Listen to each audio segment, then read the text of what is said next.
चलो अब हम लोग मेटाबॉलिक एसिडोसिस के बारे में पढ़ते हैं। ठीक है। तो मेटाबॉलिक एसिडोसिस का मतलब क्या हुआ? इसका मतलब ये हुआ यहाँ पे कि डिक्रीज प्लाज्मा बाइकार्बोनेट है। ठीक है, क्या होता है? बाइकार्बोनेट जो कि प्लाज्मा में है वो डिक्रीज हो जाता है। और हम लोग अब इसका प्रोबेबल मैकेनिज्म और कॉजेज देखते हैं कि कैसे क्या होता है। ठीक है।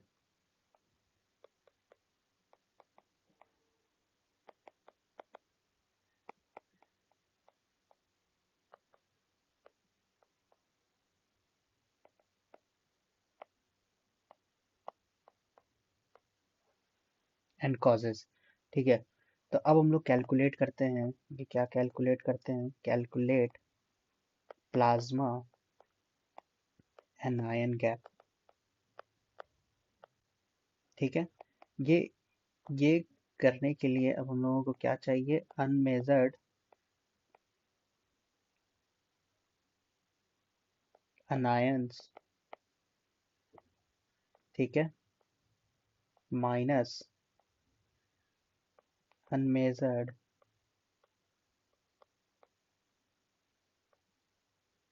Cations.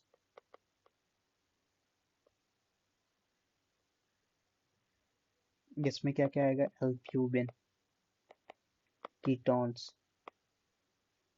Urates, लैक्टेट्स।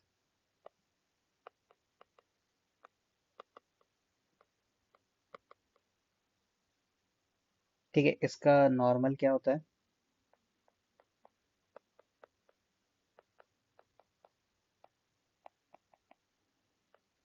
10 to 12 milli equivalent. ठीक है। Plasma always remain in a state of electroneutrality. देखिए, हम लोगों को ये बात हमेशा याद रखना होगा कि प्लाज्मा जो है ऑलवेज मेंटेन रहता है, ऑलवेज मेंटेन स्टेट ऑफ इलेक्ट्रोन्यूट्रलिटी।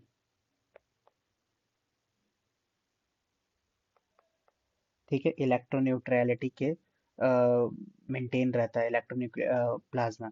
तब हम लोग मैथमेटिकल रिवर्सल देखते हैं इस चीज का, mathematical reversal of above equation. तो इसका फॉर्मूला क्या है?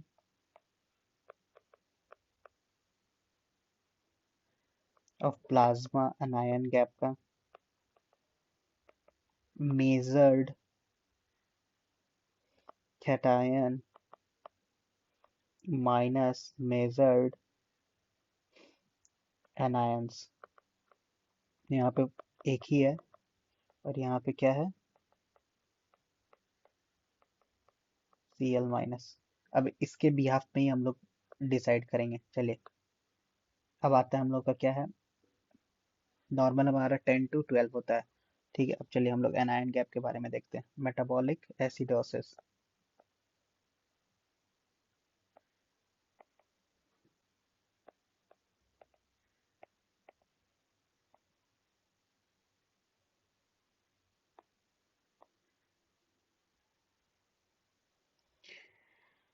यहाँ पे जब anion gap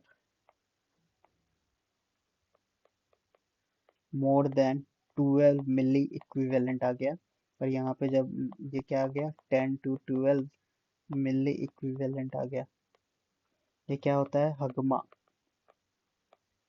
most common anion gap. Anion gap chloride ion plus carbonate. ठीक है, ये हो गया। अब इसमें क्या होता है कि जो हगमा है इसमें बाइकार्बोनेट डिक्रीज हो जाता है। अगर बाइकार्बोनेट यहाँ पे डिक्रीज हुआ तो इसका मतलब एक तो बाइकार्बोनेट डिक्रीज हो सकता है, और दूसरा यहाँ पे क्या है कि इंक्रीज इन, हाँ, पहला तो हम लोग जानते हैं कि बाइकार्बोनेट इसमें कम हो जाता है एसिडोसिस में।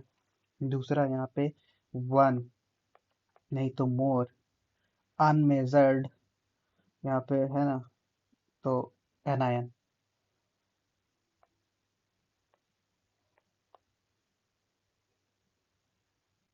इन द प्लाज्मा इंक्रीज हो जाता है। अब देखो यहाँ पे है मेटाबॉलिक, लेकिन यहाँ पे क्या है? ये नगमा है, ये नगमा है। इसमें हम लोग का क्या होता है, hyperchloric, hyperchromic condition हो जाता है। इसमें क्या होता है कि एनायन गैप जो है वो नॉर्मली रहता है, ठीक है। लेकिन यहाँ पे ये होता है कि क्लोराइड आयन बढ़ जाता है और बाइकार्बोनेट कम हो जाता है। इसमें कम ये हो जाता है, ये बढ़ जाता है।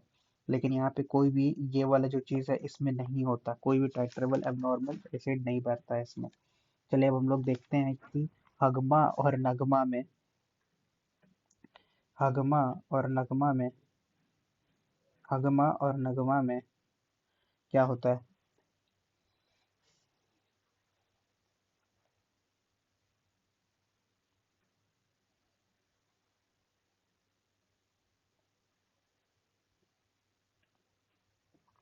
कॉजेज अब हम लोग देखते हैं,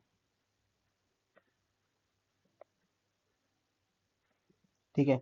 ये हो गया हम लोग का हगमा, ये हो गया नगमा, ठीक है। अब हगमा में क्या होता है कि इंक्रीज इन कीटोन्स हो जाता है, लाइक DKA, ठीक है, लाइक स्टारवेशन। क्योंकि हम लोगों ने देखा था ये अनमेजर्ड में यहाँ पे एल्ब्यूमिन, कीटोन्स, यूरेट्स, लैक्टेट्स, सब ये सब अनमेजर्ड एनायंस है, ठीक है। ये सब बढ़ जाता है, एल्ब्यूमिन, कीटोन्स, यूरेट, लैक्टेट, ये सब बढ़ जाता है हम लोग का। क्या हो जाता है, डीके और ये में बढ़ जाता है। फिर urate, increase in urates, AKI and advanced CKD, increase lactates, shock और इंक्रीज इन सेप्सिस। और क्या है, बाई गुनाइड यूज से, ठीक है। शॉक में मेरा बढ़ जाता है और बाइग्यूनाइट ये से। और फॉस्फेट भी मेरा इंक्रीज हो जाता है, किस में बढ़ता है मेरा फॉस्फेट, रैप्डोमायोलाइसिस में बढ़ जाता है, रैप्डोमायोलाइसिस में बढ़ जाता है। और सल्फेट मेरा क्या होता है, ड्रग, नहीं तो टॉक्सिन, ओवर डोज से ये हो जाता है, सेलीसाइक्लेट।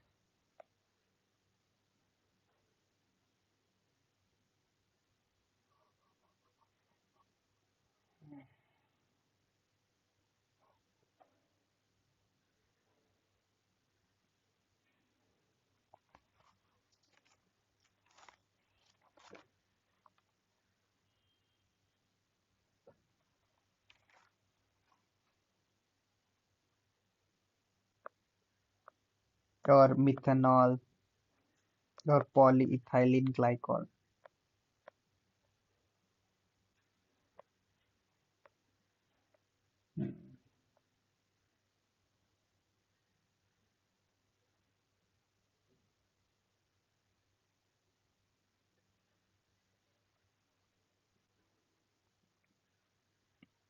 चलिए हम लोग नगमा में देखते हैं।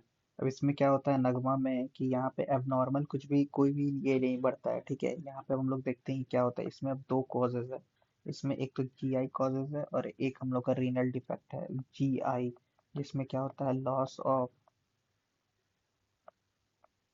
बाइकार्बोनेट इन स्टूल्स, ठीक है।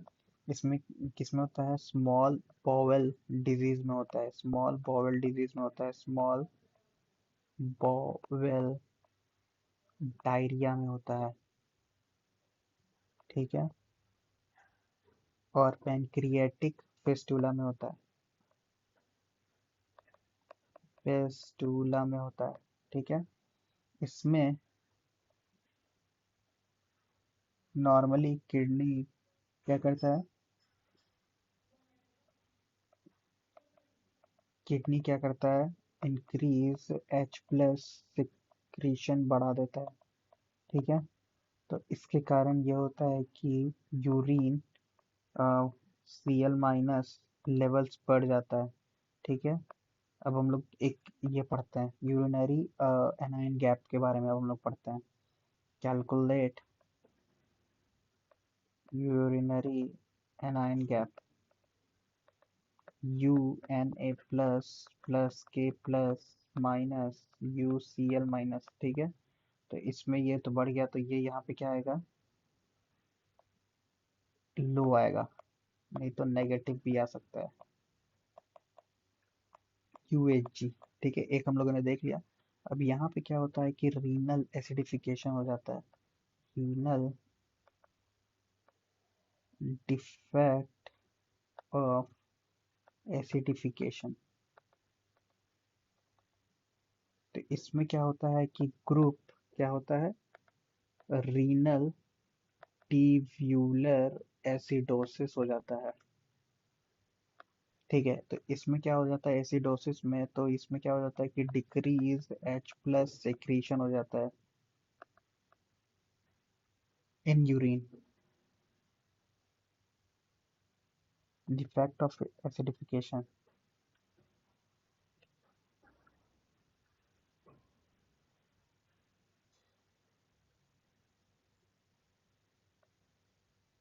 जिसके कारण यहाँ पे लो यूरिन Cl- एक्सक्रीट होता है, तो यहाँ पे क्या हो जाता है हाई, नहीं तो पॉजिटिव,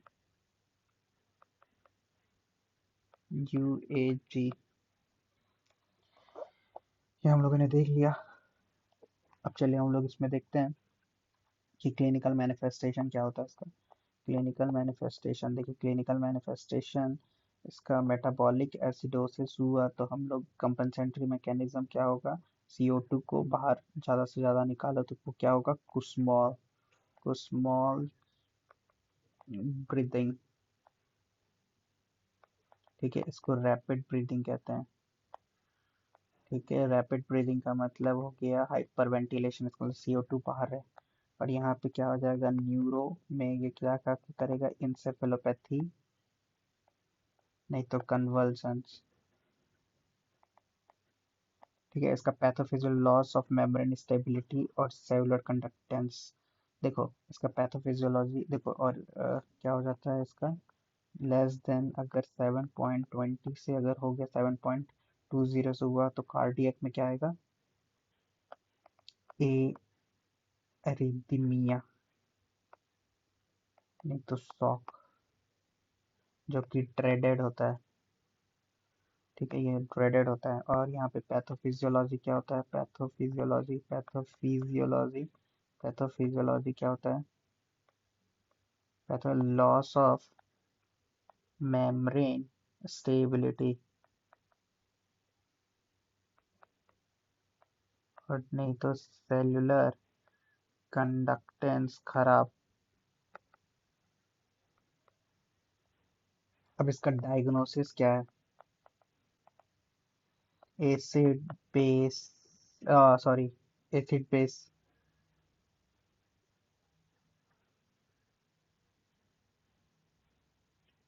क्या, एसिड बेस ABG हम लोग करेंगे। ठीक है, ABG करेंगे, आर्टेरियल ब्लड, ये ठीक है गोल्ड स्टैंडर्ड है। ABG चाहिए, 1 मिनट हम लोग,